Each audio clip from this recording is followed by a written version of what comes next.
Hey, what's up, guys? Welcome back to the channel. The internet is a vast and wondrous place, but also a breeding ground for the unknown. Today, we're exploring the shadows of Reddit, where nightmares come to life in the form of chilling user stories. If you like this video, please be sure to like and subscribe. Now let's start. Our topic is, I found something terrifying and unexplainable while hunting a couple weeks ago.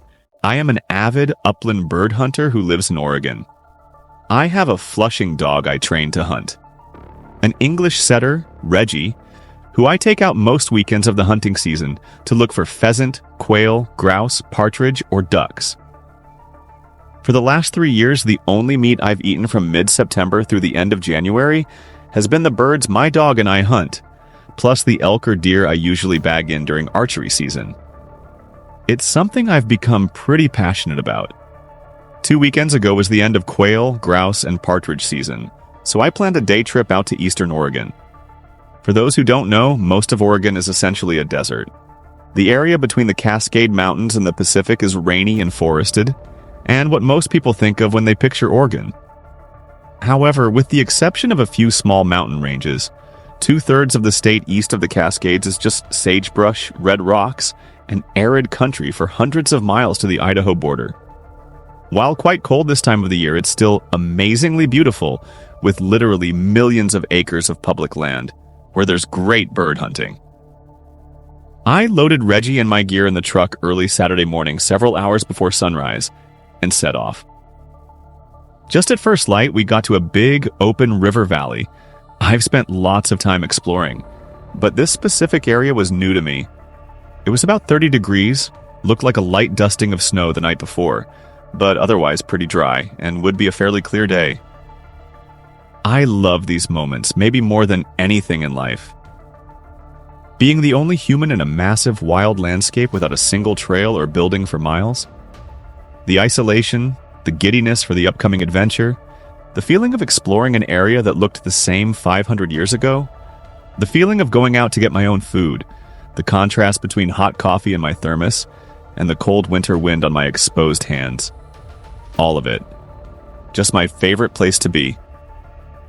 I got the dog ready, put on my boots and pack, loaded the shotgun, and we set off along the top of the valley ridge, 600 to 700 yards above the river, looking out over the arid, cold landscape hued by the silvery blue wolf light of early winter mornings. For those who've never seen it, watching a hunting dog work is a truly fascinating spectacle to behold. It's honestly why I enjoy upland bird hunting so much. To me, watching a really good hunting dog actively hunt for wild game birds is honestly not that much different from watching a trained dolphin or sea lion at SeaWorld or something like that. A work dog doing its job can be so focused and intelligent, it's shocking sometimes. I trained Reggie well, but so much of it is primal and innate. It's Reggie's 6th hunting season, so we've spent hundreds of days off trail, exploring the backcountry, and we've really learned to read each other well. Coastal rainforests, high desert, alpine mountains, hardwood forests, farmland, swamps, marshes. We've adventures through it all together. If there's a game bird near, Reggie sells it. I can tell from how his tail moves, the frequency of sniffing, and the lateral angles of his turns. I can tell if he smells another person from how he looks back at me. I can tell if he smells a coyote, wolf, bear, or mountain lion from how he drops his spine. I can tell if he smells an elk, deer, or moose from how he tilts his head to catch the wind. He's my best friend. We're a real solid team. About an hour after we started hiking along the valley ridge, we came to a gully that cut downhill through the ridge toward the river, which we'd have to cross. I picked a route down the steep rise to the dry, boulder-filled creek bed at the bottom of the gully, where a deer trail led back up the other side. Halfway down the slope, Reggie started acting real strange.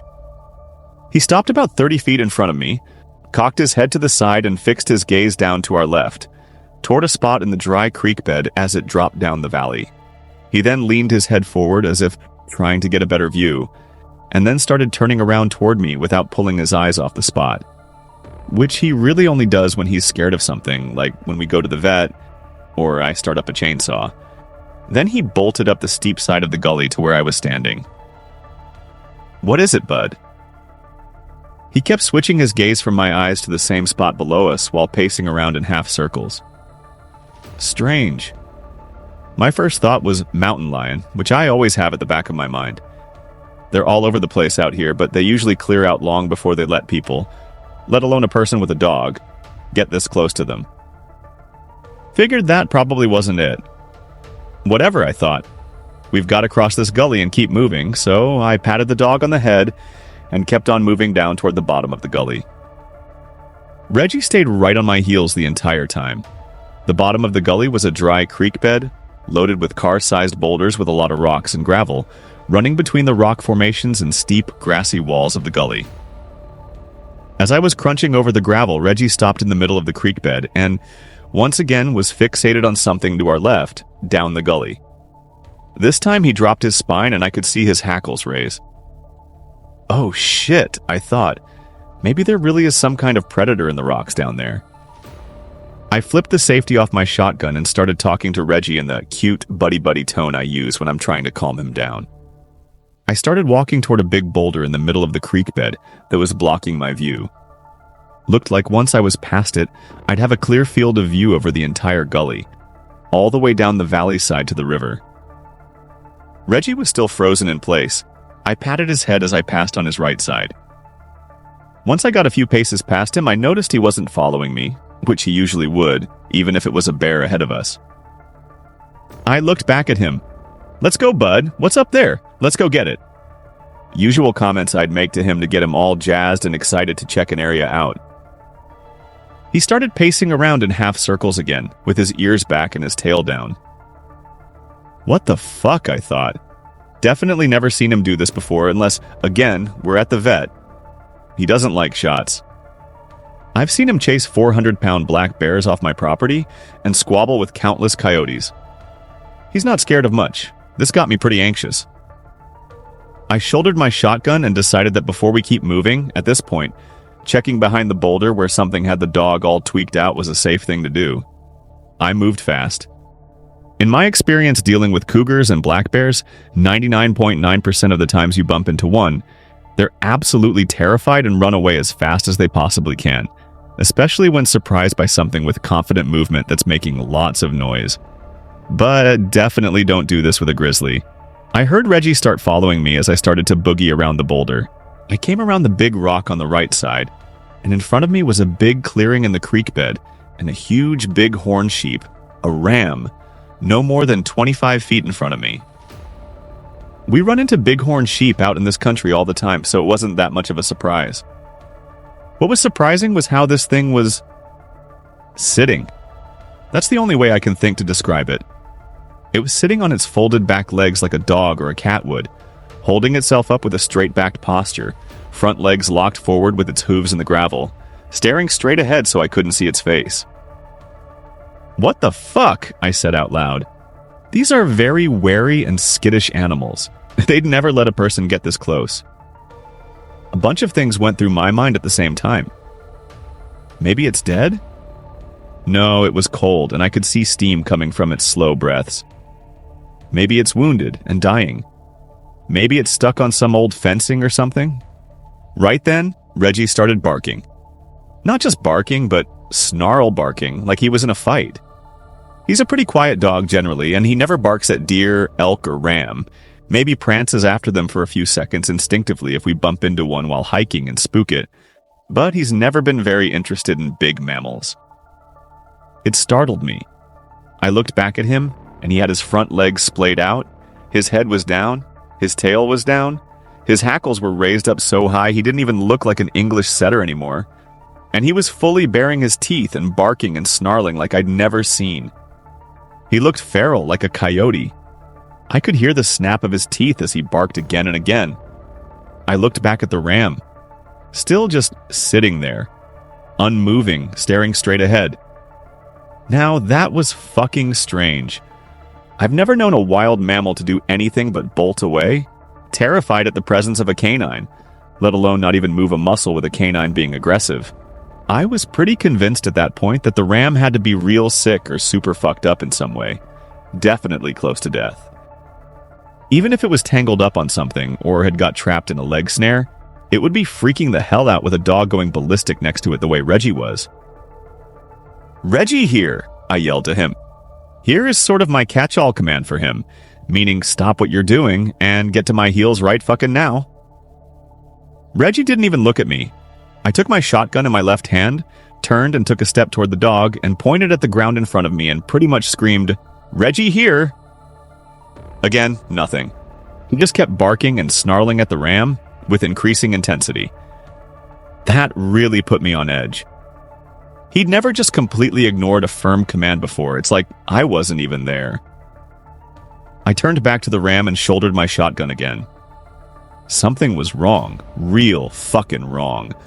All my years spent in the backcountry hunting and tracking big game animals. I mean, I'd literally guided ram hunts professionally just one valley over, and I'd never seen anything like this. The wind was picking up and howling down the gully. I felt its bite on my hands. The light dusting of snow from the night before was getting whipped up around the gully. Thin, frantic sheets and clouds of light snow that look almost like electric bursts as the tiny ice crystals catch the light at different times. I started moving around the ram to its right, trying to gain some elevation to stay somewhat above it as I rounded its position to get a look at its face. Bighorn sheep don't attack people, they're skittish as hell, so I wasn't necessarily scared of that, but this thing seemed unwell, so I figured all bets were off. As I was sidestepping around it, the wind in the gully started messing with the pressure in my ears, as it can. Felt like I was landing in an airplane, and my ears popping slightly dulled the volume of Reggie's snarling and barking, and the wind howling down around the rocks. My heart was pounding pretty good at this point. I got to a spot about 8 feet directly to its right, and about 3 to 4 feet above it, up the slope of the gully, and could start to make out its face. My heart rate was going insane, uniquely so to the point I actually noticed. The pressure change made it so I could hear my heartbeat thundering in my ears and feel it throbbing in my cheeks and eyes. Felt like I'd taken 10 Adderall, chugged a Red Bull, then sprinted a mile. Trying to calm myself down and get a grip only made me more jumpy and anxious. I took another step and could see its mouth now. It was slightly agape, with milky snot running from its nose and saliva dripping from its bottom lip, with little spurts and flecks of both shooting out every time it exhaled a steamy breath. "What the fuck?" I kept saying out loud. I took another step and could start to see its eyes behind the big, full curls of its horns, which were poked with scars and abrasions from a lifetime of battling other rams and existing in this hard, rocky country. I took another step so I was able to essentially look at it from the front for the first time and see its full features. It had tears pouring out of its eyes, and it sounded almost like it was moaning. All right, I thought. This thing is incredibly fucked up. Is it a virus or something? Is its lower spine broken?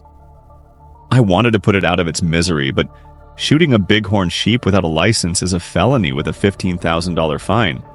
So I started thinking about hiking back, calling the fish and game officers. I lowered my shotgun and was about to turn to go back toward the dog when it snapped its head up to the right and looked right at me. Until my last day alive, I will never forget that moment. All the wind was knocked out of me. Or sucked out of me. It felt like I was free-falling with my stomach in my throat.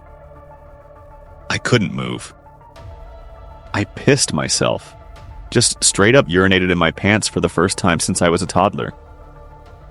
Tears started rolling out of my eyes down my cheeks. My hands and feet went numb. I didn't notice the dog move, but Reggie was suddenly right at my feet, with a strap from my backpack in his mouth, fiercely pulling on it as hard as he could, as though we were playing tug-of-war, yanking me back the way I'd come. But I couldn't move. I couldn't raise my shotgun. I couldn't look away from the ram. I was stuck. Then the ram started weeping. That's the only way I can describe it. Fucking weeping. It didn't move its body, only its head, but it was whimpering and weeping like a fucking person. Its facial features became very human. Its eyes bulged. Its bottom lip was quivering. It was whimpering out noises like it was trying to speak between sobs, while sucking in air sporadically like a crying child would. Then, unmistakably, it started speaking. Or more like it started pleading.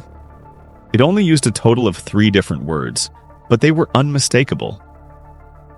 Don't go, please don't go, don't go, please don't go, don't. It increased its intensity gradually from a whimpering pleading to a desperate screaming. I couldn't move. I couldn't breathe. I felt like I was going to throw up, or had already thrown up. After what felt like about 15 seconds, my dog finally yanked on my pack hard enough to get me to stumble, and I lost my footing. I couldn't move my leg to replace my foot, so I went down to one knee, then buckled forward down the slope, rolling onto a shoulder and finally breaking my eye contact with the ram. The second I broke eye contact with that thing, I could breathe again, and the sensation of falling went away. Reggie was whining and barking now, right in my face, licking my cheek between barks and snapping at the straps on my backpack's shoulder straps and yanking on me away from where I'd fallen. I pushed myself up on my palms and just screamed, "Go!" to the dog, and grabbed my shotgun and half sprinted, half crawled up the hill, out of the gully as fast as I could. The ram's screaming was getting louder. It started to hurt my ears. Reggie was ahead of me, stopping every 20 feet or so to look at me and bark toward the noise. I could see the dog was shaking like a leaf. The screaming started to turn into a single unbroken roar that sounded half beast and half wind. The pressure in my head was so bad that a throbbing reddish blackness flooded my peripheral vision, and I could barely see. I just kept crawling and scrambling toward my dog's barking, and eventually crossed the crest of the slope at the top of the gully, and was on flat ground again atop the valley ridge. Right then, the roaring stopped. The wind died down, and I felt the pressure in my head give way. The darkness faded from my vision, and the light of the day filled the world again. I stood up and jogged a short distance until a thirst like I'd never felt came over me. I collapsed at the base of a rock outcropping and called Reggie over. I took probably 25 gulps of water out of my camelback. I realized I'd thrown up all over myself at some point while scrambling out of the gully, or maybe before, and had a few deep cuts in my palms and knuckles. Reggie was still shaking like he'd just come out of an ice bath and whining as though he was hurt. I checked him for injuries, but he seemed all right, so I gave him some water and put an arm around him, trying to calm him down a bit. I wiped as much of the dirt and snow-caked vomit off my coat as I could with my bandana, while keeping an eye on a shotgun barrel trained on the crest of the gully, expecting with a deep dread to see ram horns slowly coming over the crest. But they didn't. After a minute or so, I got my shit together. I took another sip of water, stood up, and booked it the entire 3 miles or so back to the truck, jogging the entire way. As soon as I could see my truck, I fumbled my keys out of my coat pocket, unlocked it, and bolted straight for the driver's side door. I threw the dog into the passenger seat, the gun into the back seat, and piled in behind the wheel without even taking my pack off, fired her up, and tore down the dirt road much faster than was safe. I got to the highway and didn't stop until we were in my driveway. It's been 2 weeks since that day, and I still haven't been able to sleep a full night or talk to anyone about it. The hell would I tell people without them thinking I've lost my mind? Reggie has never liked sleeping in my bed before, but he's curled up as close as he can to me every night since. I have no way to rationally explain what happened out there. I have no clue what it was controlling or possessing that animal, but I know one thing. It felt like there was a person in that ram somewhere.